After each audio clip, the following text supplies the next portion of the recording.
ఉత్తర Korea, north Korea కొరకు ప్రార్థిద్దాం.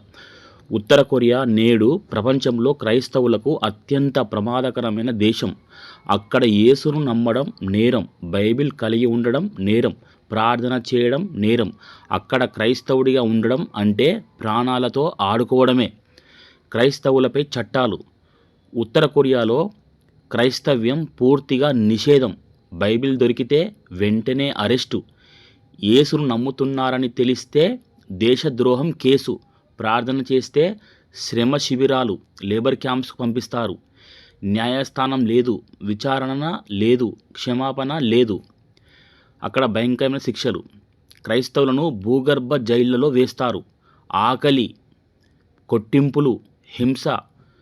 కొందరినైతే జీవించి ఉండగానే చంపుతారు. ఇంకా భయంకరమైన విషయం ఏమిటంటే, ఒకరు క్రైస్తవుడైతే వారి కుటుంబం మొత్తం శిక్ష అనుభవించాలి. తల్లి, తండ్రి, పిల్లలు, వారికి సంబంధించిన వారందరూ ఆ శ్రమ శిబిరాలకు వెళ్ళాలి. అక్కడ ఆకలితో చావాలి. అక్కడ కొడుతూ ఉంటారు, హింసిస్తారు. రహస్య విశ్వాస జీవితం. ఉత్తర కొరియాలో చర్చిలు లేవు, బహిరంగ ప్రార్థన లేదు, క్రైస్తవ గీతాలు లేవు. క్రైస్తవులు రహస్యంగా గుసగుసలుగా కన్నీళ్లతో ప్రార్థిస్తారు. ఒక చిన్న సమావేశ ప్రార్థన వారి ప్రాణాలకు ముప్పు.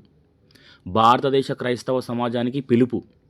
మనము స్వేచ్ఛగా సంఘానికి వెళ్తున్నాం, బైబిల్ చేతిలో పట్టుకుంటున్నాం, యేసునామం గొంతెత్తి పలుకుతున్నాం. కానీ ఉత్తర కొరియాలో మన సహోదరులు ప్రాణాలు పెట్టి యేసును ప్రేమిస్తున్నారు.